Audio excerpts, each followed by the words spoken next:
We see President Trump along with First Lady Melania Trump exiting as the inauguration ceremony concludes inside the Capitol Rotunda. We see former President Biden and former First Lady Jill Biden right there behind the new couple, the new president, the new First Lady.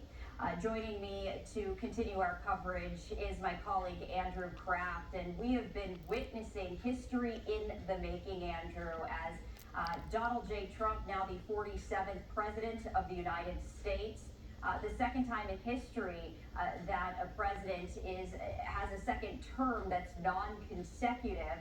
And we were seeing as well the political dynamic in play in real time inside this condensed area.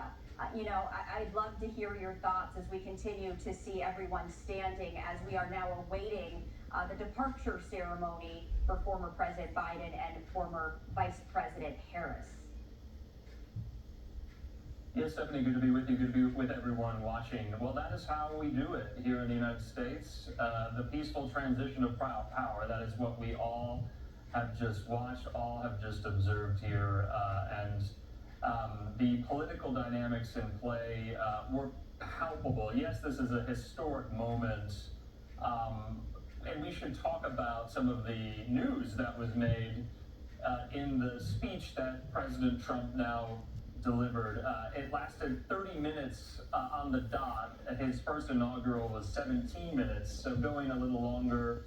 And this was a victory lap for President Trump there, delivering his remarks in a stinging rhetorical rebuke to the previous administration, seated just behind him in President Biden and former Vice President Kamala Harris. And I just have to note that there, because the tension on their faces, at times, some of the smirking that was going on by former President Biden and former Vice President Harris was so obvious, having to listen to now acknowledge that.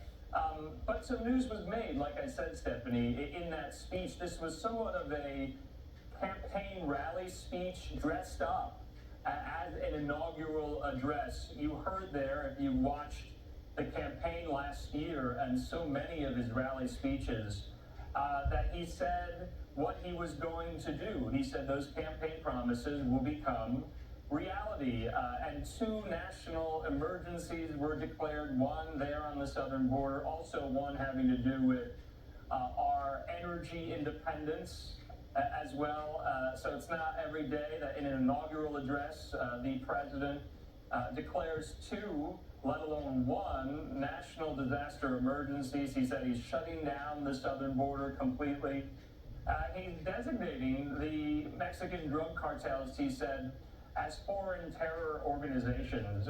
So this was a speech replete with news for those of us who cover the news. And I just thought it was really, really interesting. He started this off by saying the scales of justice will be rebalanced. He brought that up multiple times, an allusion to the lawfare that has been waged against him in the form of these 4 criminal indictments he faced in 4 separate jurisdictions. He noted there the alleged weaponization of the Department